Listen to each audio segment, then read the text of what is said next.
Hey Deja, you see me? I'm working with my James Harden. You see me? I got my little big thing going, but I see it. You working on the hey, little hang time. I'm working on it. What's up, guys? This is Run That Back, your favorite show where sports, music, and culture meet. But we have a special show for you today. So, Deja, did you know that today is National Shoe the World Day?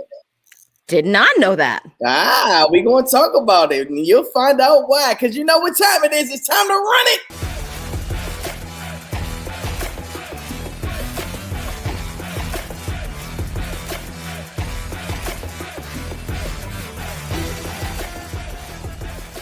Hola, it's Run That Back with Aladdin and Deja Perez. Yo, so, usually we break down what's happening in the world of sports and music. But today, I think we should do it for the culture. It is National Shoe the World Day. So, I didn't even know that was a thing, but okay. I know, right? So, on National Shoe the World Day, it shines light on the value of good footwear for millions of people around the world. I like what you did there. Yeah, I know, right? That then leads me to our guest of the week, which is Rocky from RockDeep. Can we bring him on? Hey, Rocky. I did not even know that, bro. Listen. You have a whole shoe company and you ain't know it? Exactly. But there are people all around the world. And then, today is March 15th, Eyes of March. But they've also deemed this day National Shoe the World Day because there are a lot of people around the world that, don't have shoes. So they wanted to, we decided to do our part and feature somebody that has amazing footwear who started this amazing company called RockDeep. So, Rocky, I'm going to let you start off and just kind of tell us, how'd you get the name RockDeep and how'd you get this started? Well, I can't tell y'all I'll tell y'all the other story of RockDeep.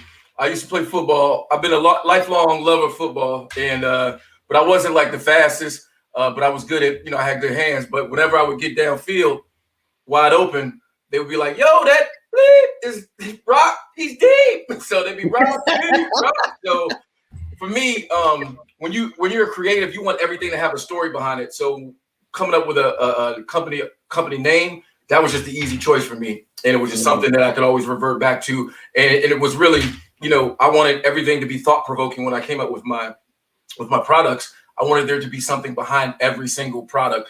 That's why I named them different things, and we can get into that later. But I wanted everything to literally be rock deep, and not just about me, but about the product.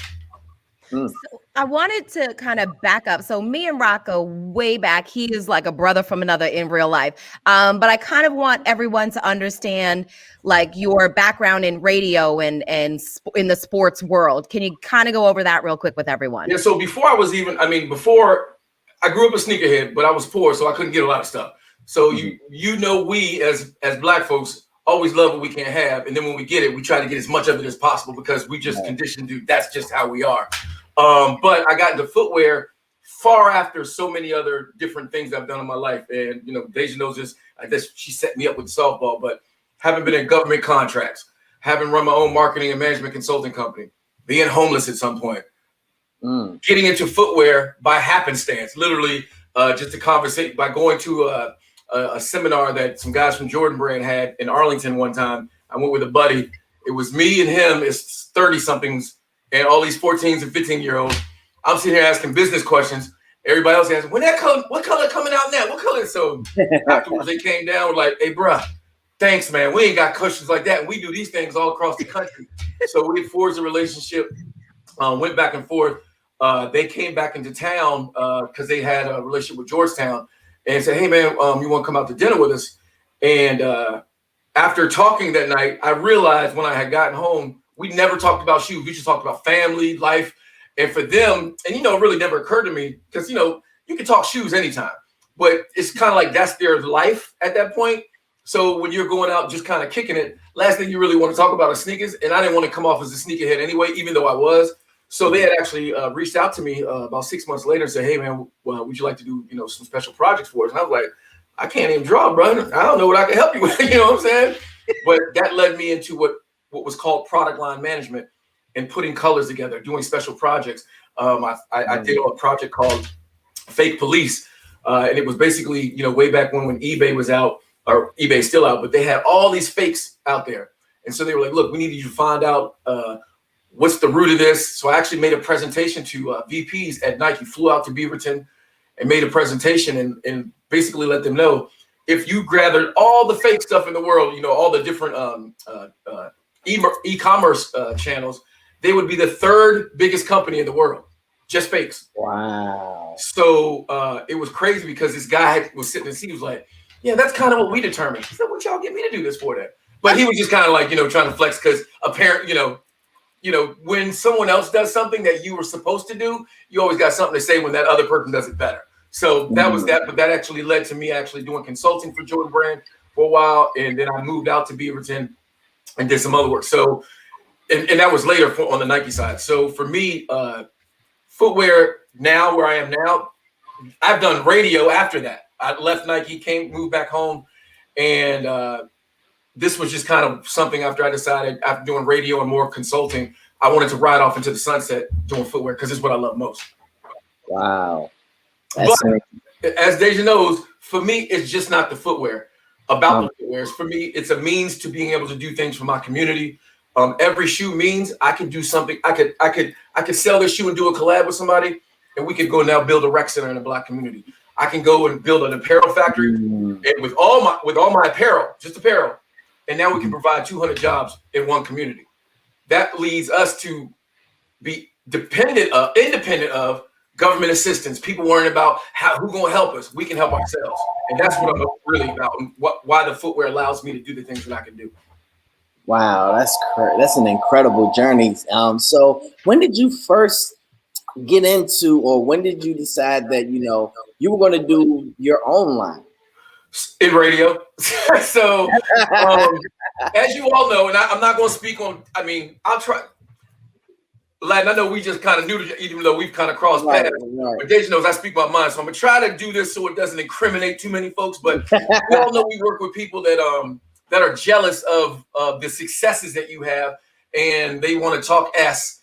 So for me, I realized that kind of quick in radio, like, look, I'm just here to build my brand for, the Kevin and Rock show, which we're going to bring back.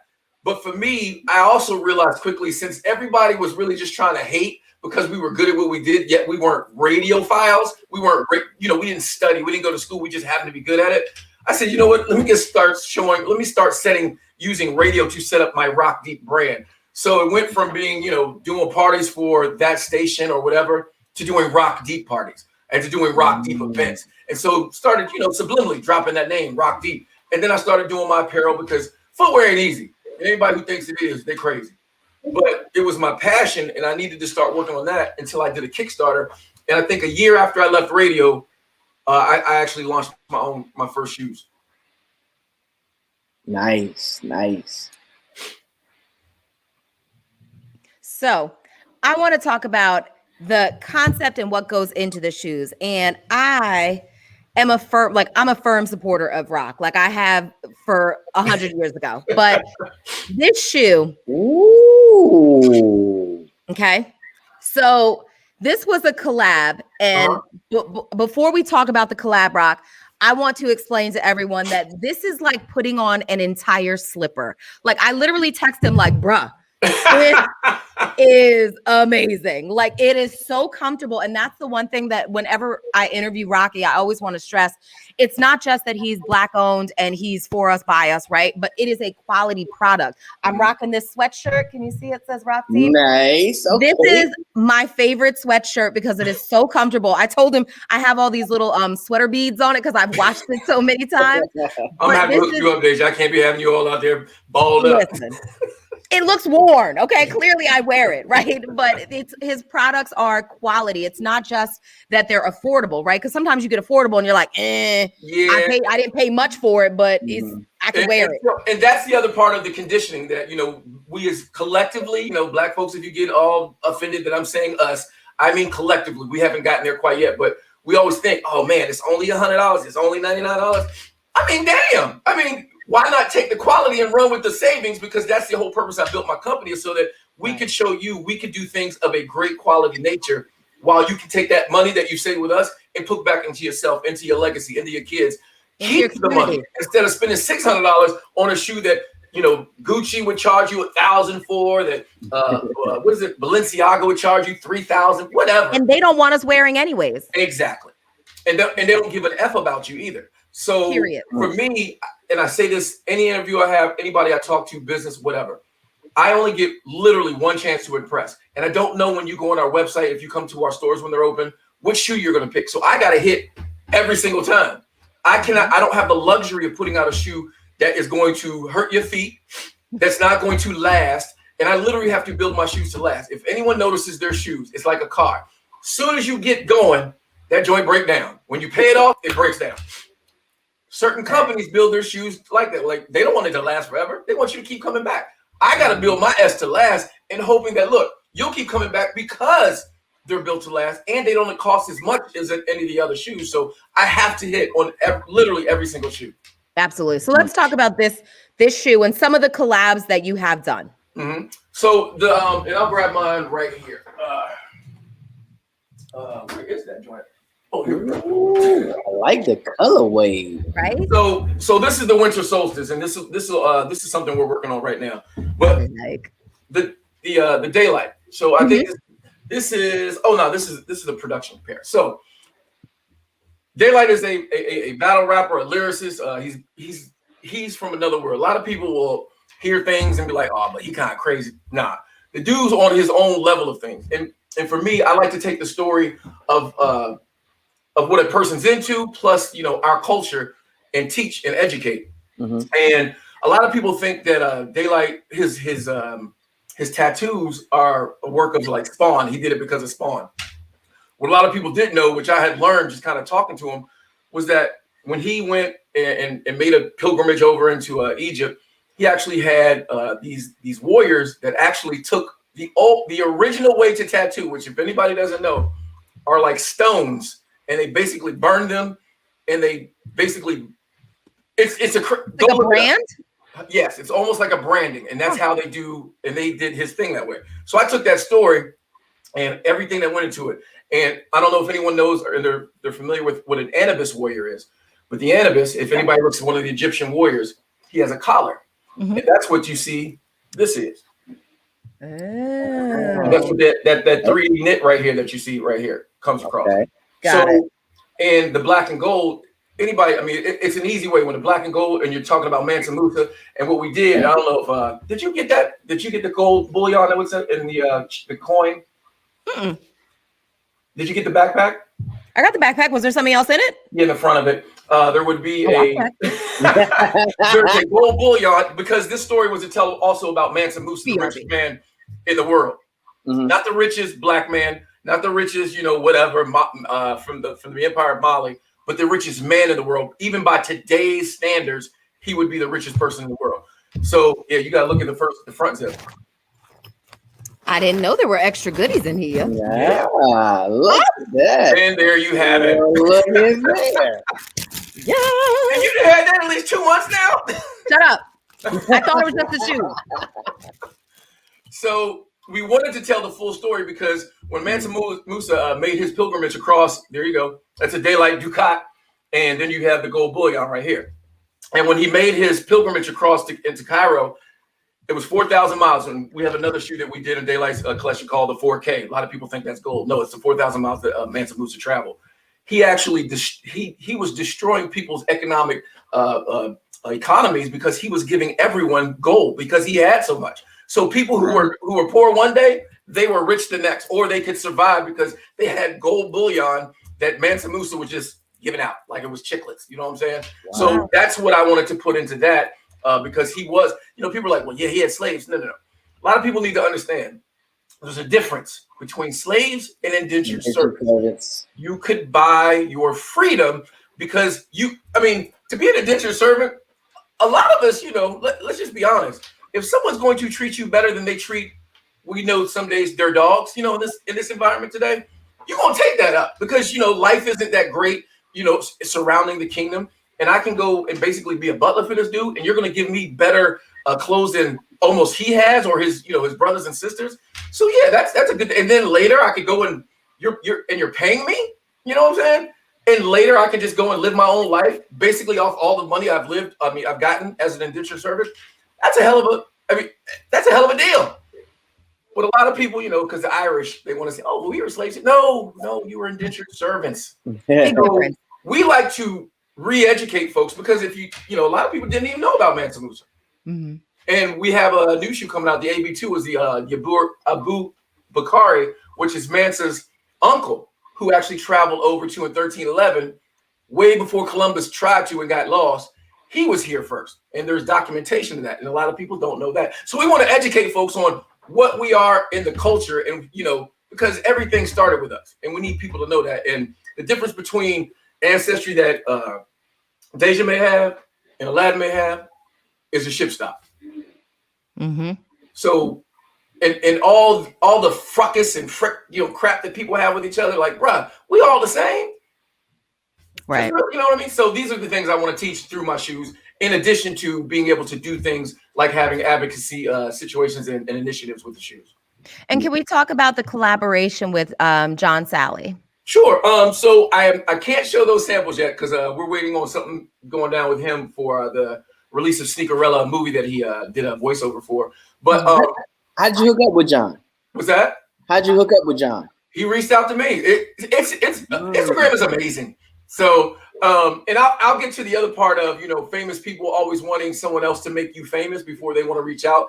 John wasn't that guy. John said, you know what? I see you got great stuff. He actually saw Daylight Shoe on the internet and said, hey, I'm going to reach out to this dude. And we kind of chatted it up. And you know how we are. Black folks can get together for the first time and we feel like we've known each other for 30 years. And you just have a great conversation. And I think I was telling Deja this before.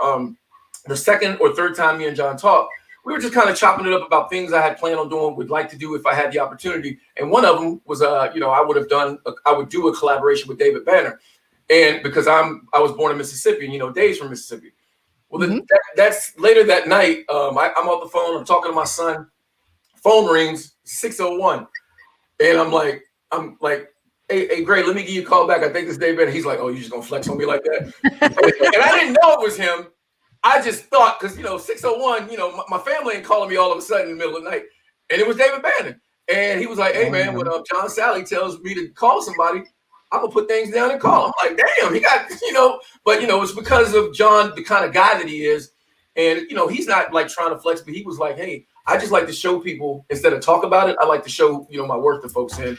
But the collaboration I'm working on with him is two-part. Something where he had a shoe back when he was playing. But the bigger part is he's a vegan now, and he has big ties into a lot of vegan organizations. And we're just going to do a vegan shoe with him as a collaborative effort. And it's a worldwide thing. So, I didn't know this, but there are like 40-something million vegans in the world. Really? And they support vegan. Being a vegetarian is one thing, but being a vegan is like a whole nother. Yeah. That's like, being a celibate person. You can come out of that anytime you want. But being a virgin, that's just, you're a virgin or you ain't a virgin. You can't be a born again virgin.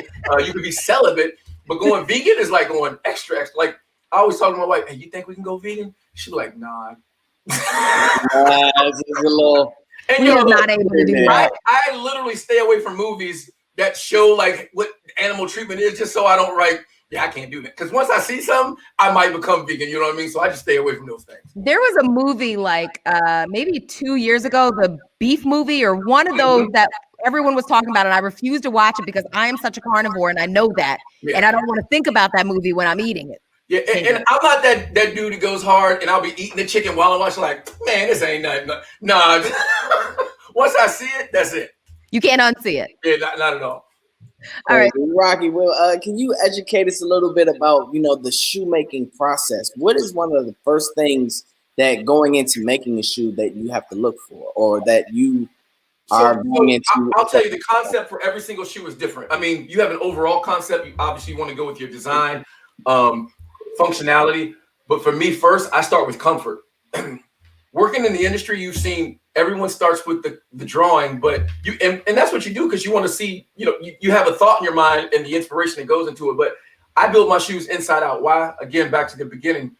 If it doesn't feel good, you can look good in it all day, but you're gonna take that joint off. The only thing people like, and this is women, when they go out buying shoes that look good but don't feel good on their feet. I don't know how they do it, but then they got the black marks on the bottom of their feet because they take the shoes off. They're walking on the bare street, and that's just nasty. But when you're wearing my shoes, I'm going to make sure you're wearing them all day, all night, and that they're comfortable no matter what. Because again, I only have that one chance. Because let's be honest, as a black person, and I'm specifically talking to anybody black out there, you know that if you came to me and my shoes didn't have the comfort that you liked, you ain't coming back to me. Nike does the same thing. Adidas does the same thing.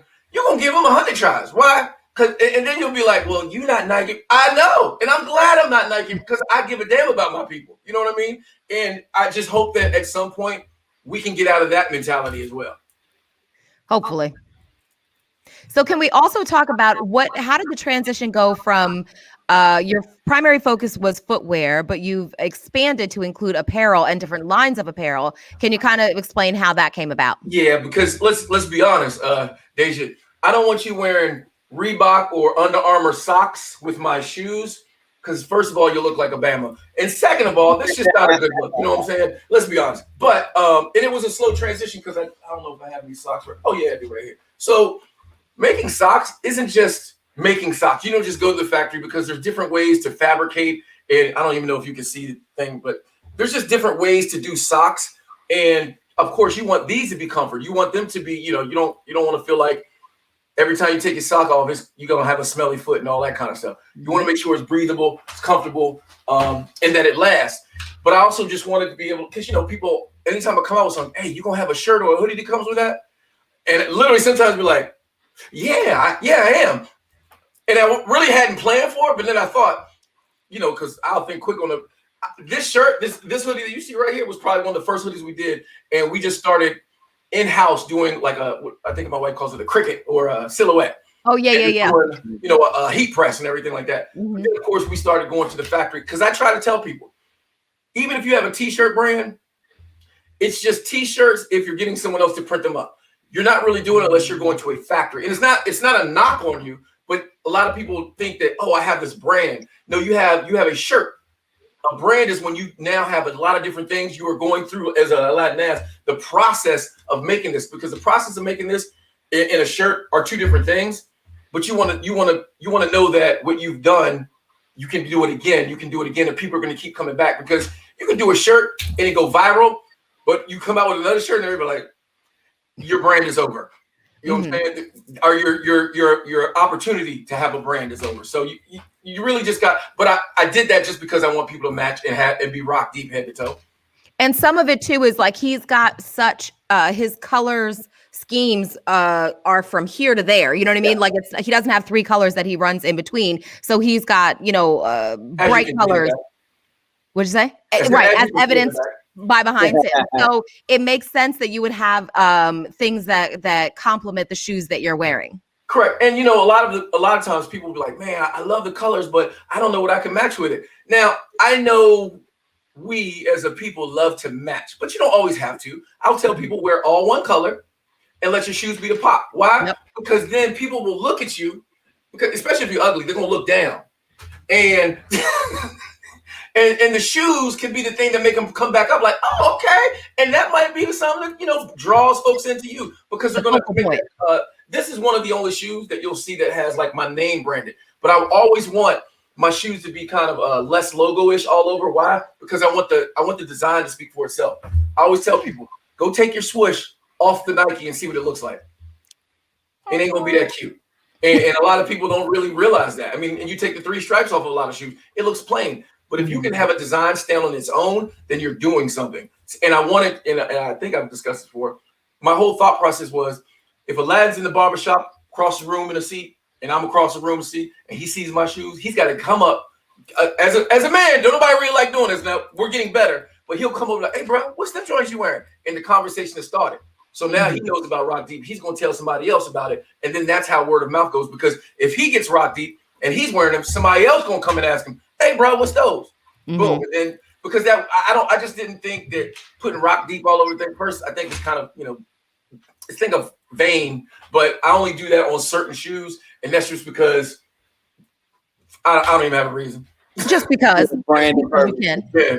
So how do you test the color waves? Like, how's the sampling go when you're making shoes? So everything I do is with purpose and intent. So, like I said, the black and gold was based around Mansa Musa.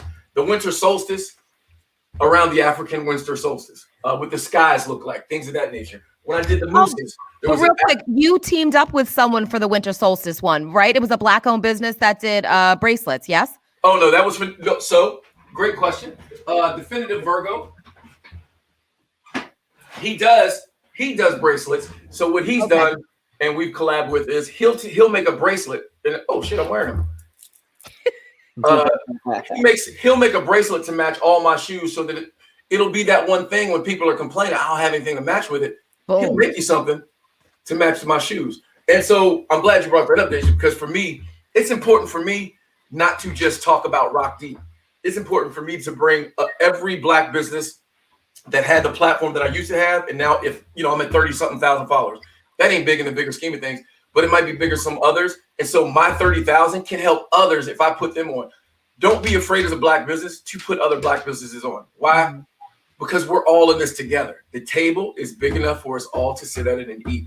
And I tell folks, and people are like, well, they don't shout you out like you shout them out. Well, maybe they're worried about me. I'm not worried about them. I'm worried about us all collectively growing together and being a bigger unit, individually, collectively, whatever. But for me, the way I came up is it's about all of us together. And if I can't shout another company out and help them out, then I ain't shit.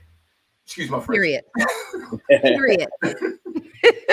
So how do you know if a shoe is a hit or a fail?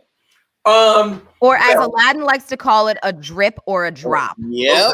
Okay. So and that's a great question, because I don't have any left, or I do. Now, I only make between 500 and 1,500 pair of any shoe. The only shoe that I've ever made, and I think we're up to like 10,000 made, is the OG Wolf, which I don't know if I have in here or not.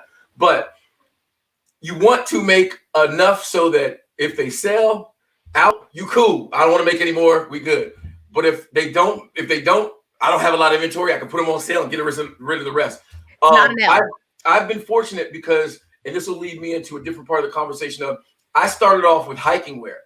White people love to hike. I did not know black people hiked as much as they can, or as much as they do. But when the pandemic happened, everyone wanted to be outside, and actually helped us probably 3 or 4 months into the pandemic, because everybody was just inside at first. Then I guess people got tired of being inside and just started looking for things, and started looking for black-owned businesses because of the George Floyd thing that happened, which kind of helped us out as well. Unfortunately, but fortunately, if you know what I mean. So for me, picking colors that just weren't browns, blacks, and greens for hiking was important. So I wanted to make sure that I gave people some colorways that, you know what, our people love color. And then there are youth who like color. So that insert of color thing, like they should ask before, helps me not have duds, if you know what I mean, to your question.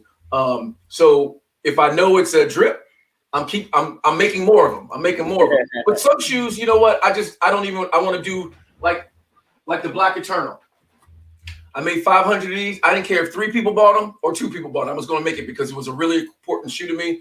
It was important for me to make a shoe that told the history of our people, and it not starting here in chains in America. That it started, and then I did something called the Mother Africa, which is behind. And it was to kind of take us back to where we're from. And it's basically to let people know there is a story behind every shoe, but it's a story about our culture that people just need to know. So, and that's why I kind of go with the colors that I do, and explain that. Because a lot of people don't even know when people wear kente cloth all the time, you know what I'm saying? They just throw it on something. They don't really know that it originates from Ghana. That every color means something. Right. And then when you throw, it's actually a slap in people's face when you just go throwing, kente cloth on anything and you don't know what it means or what it represents. So I like to let people know what the colors in Africa mean. There's a difference between Africa and Afrikaans. There's so many things about our culture that if people just delved into it and read, open the book up actually and read, they would learn so much. And I hope that if they don't, they will by buying my shoes and reading the product descriptions. So every shoe comes with a product description and some history. Oh, on the website, absolutely. Now, that problem is people don't like to read and scroll, especially if we do pre-orders. someone, we'll do a pre-order for something starting in, let's say September, which means the shoe might not go into production until December. They'll order it in September, and 2 days later they'll go, hey, where my shoes at? And then what we'll do is screenshot and say, hey, and I'll even write in there, see, we know people will ask where my shoes at. And so I'll actually have the staff screenshot that and send it to them. They're like, oh.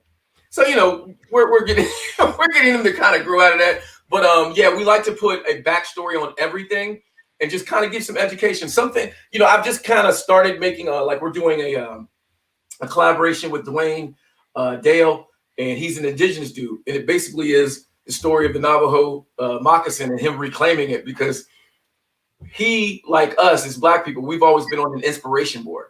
And when we design things, we are designing for us, by us. We don't need to be inspired by something else. Our life's experiences are what inspires us. Just like him, people have asked him on interviews that we've done, so what inspired you to do this? He's like, nothing inspired me. I'm native.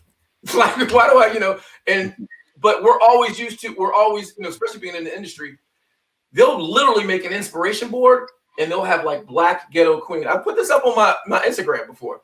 Or at Converse, they've had Black Ghetto Queen as the inspiration, and they'll have, urban, they won't say hood, but I forget the word that they use.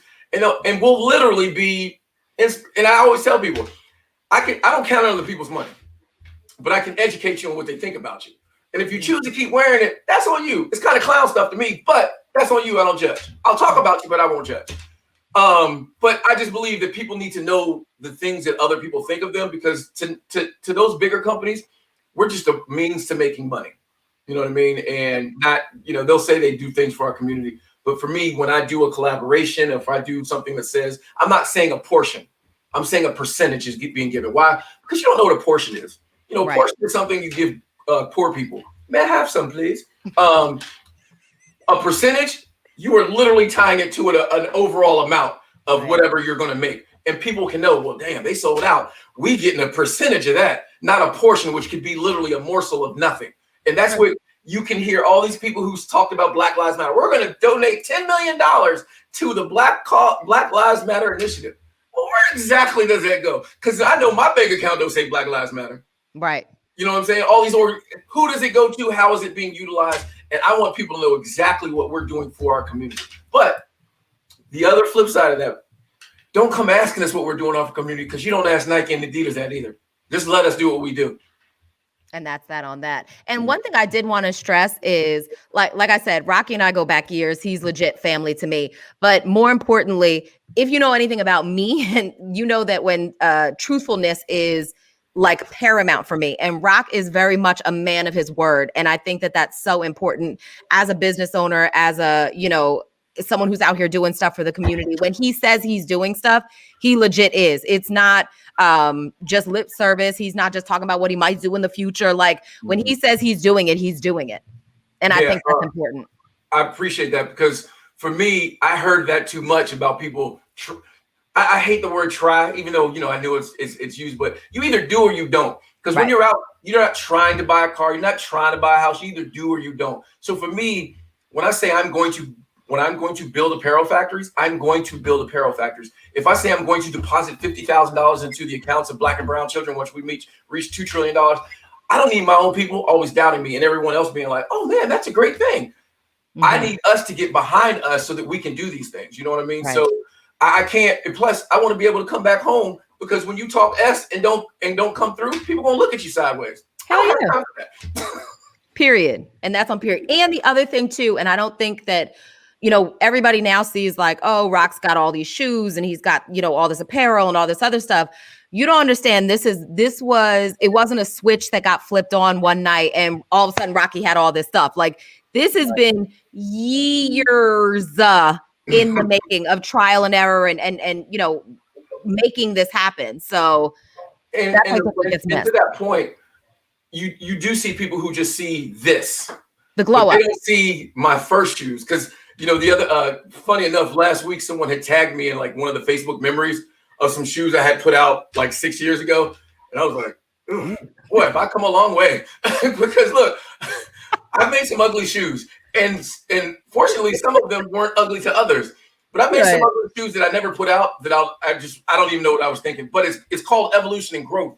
And I mentor to others so they can skip some of the hard parts, but you still gonna go through it.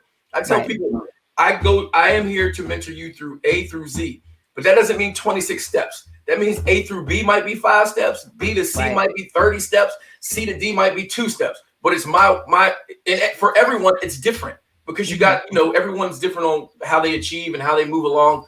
But it ain't easy, and it takes capital, and there's different ways to get to that end point. What do you think is one of the biggest growth spurts or one of the biggest growing pains that you figured out in this shoe business? Capital. How do you get it? Do you want to give people equity in your company? I always tell people no, unless you absolutely have to. Don't go on Shark Tank. Don't go on Marco Simone's, which I had the opportunity for the profit. And it was going to, and I'm glad it didn't happen, because when you work as hard as you do for what you do, and to just have to give some of that away because of money, no, be strategic in how you do it. There's ways to do it, like a pre-order and or a phantom equity, meaning you don't have to give actual percentage of your company away. You can say, hey, let's do a short-term loan. I'll give you 3% for a certain amount of time until you make that money back, and then some, and then we're good. But if you may need that money again, now you got to do who you've given money to, you've paid him off, and you can go back to the well to get some more, and you're never giving up any equity in your company. But people don't have that foresight to think about different strategies and different ways to get investments without giving part of their company up. Because people, if they see a good thing, trust me, I've turned millions of dollars down. It was hard, but you can't just get, because if someone offers you 10 million, they're going to make 40 million off it. Right. And I've told people, LeBron can have $1 billion lifetime contract. Just know that Nike's making about 20 billion off of him. Period. That's real. And real quick, I'm sorry, Al, because I know we have to wrap up. I always tell Rocky, like, he and I could just go on for hours at a time. But I know it kind of sounds like it's a lot of guy stuff, right? But I want to be clear. I'm a sneakerhead, right? Like, I get it. I don't own heels. I own sneakers, right? But you make a lot, like equally the number of, I wouldn't say equal, but pretty close, the number of women's shoes as well. This is not just for men. This is for us ladies as well. Not at all, because women are our biggest supporters, and women buy for everyone. They buy for their husband. They buy for the boyfriend, sometimes both, their kids, themselves. They start with everything starts with women. Now men will buy, don't get me wrong, but you want to be able to literally cater to women. And no shade on brothers, but we'll buy anything that we think looks good. But for women, they really want, they are looking at it in a lot of different ways. Ooh, am I going to get something to match with the kids? Am I going to match it with the husband? And I'm going to get it for myself. So I want to make sure that actually, when you're talking about comfort, that's who you're thinking about first, the women, because they're going to be like, ooh, and I can wear these all day. I can wear it with this. And I want to be able to make diverse amounts of shoes that can fit different avenues. Somebody tagged us in the daylight shoes, and they wore them to work, and they said corporate thugging. I was like, yo, see, this is why I do what I do, because you can wear these anywhere. And guess what? Someone at work's going to ask him about those, and now we have another sale. And more importantly, they were so comfortable, he wore them all day. Correct. Like, I've worn mine all day to work, multiple jobs. People can say what they want, but you've seen people carrying 2 pairs of shoes, and one of them being a sneaker. And why would you carry a pair of sneakers? Should they be comfortable that you can wear? You can wear my shit. You can wear my stuff all day. And like I said, he's got the apparel, See that? So I tell him I didn't even realize. It's right here. Sorry. So I tell him all the time, though, like, his stuff is super comfortable. And that's, to me, that matters. It's affordable. It's comfortable. It's a quality product. I've had this sweatshirt for years now, Rock, years. So and I wish people would, and I hope when everybody watches this, if you go on my website and you see the prices being low, just accept them and take them. Like right now, we're having a sale. We actually have sales every day, but because people don't go and look, we have an app. Go check our app out. It literally gives you a sale portion, and then they'll say below, here go the discount codes for all the sales.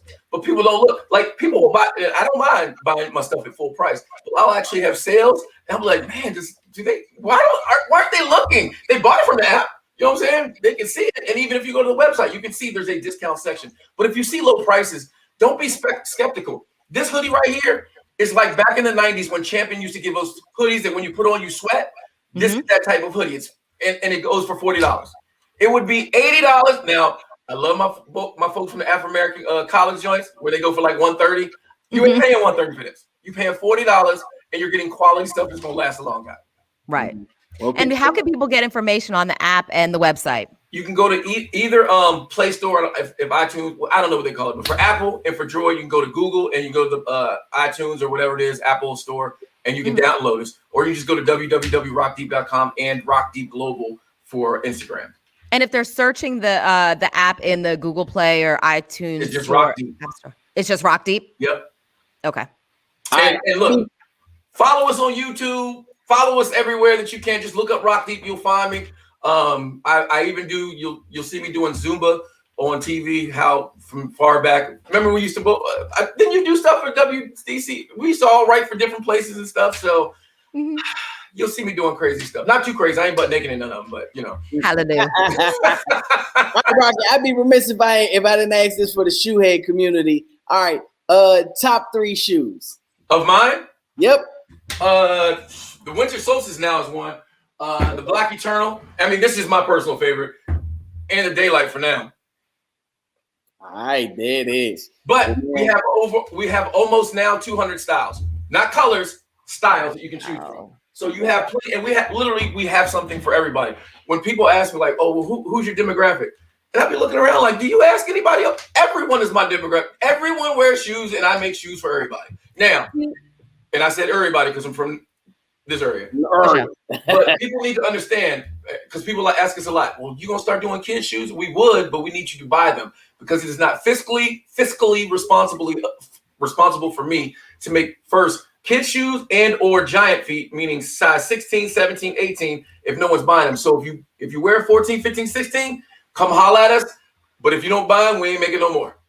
So is it possible for 2 questions? One, is there a way to customize something? And 2, like, well, let's say I have a sports team. I have my own football little league. Oh, that's not what it's called, but you know what I mean, Pop Warner, whatever. And shut up. And I wanted to get shoes for all of them. Is that something that I can do through you?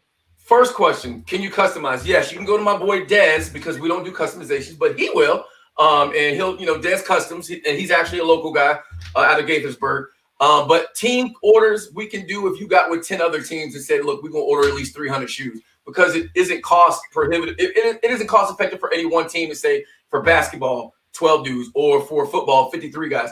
I have minimums that I need to meet with my own factory that is going to make this shoe inexpensive, for you to buy. So for me to do, 12 to 53 shoes is just not feasible. But we can talk about it and we can say, you know what, that school has your same colors. That school, why don't we all get together and see if we can do something? Okay. It's good to know. Nice. Well, guys, we ask you to get out there, support our guy, Rocky. Thank you so much for taking some time out and chopping it up with us. And, I appreciate you all. Definitely had to get some Run That Back and some RockDeep collabs going. Yes. You know what I'm talking about. I got you. Hey, Aladdin, I'm going to hook you up. My man. Appreciate you.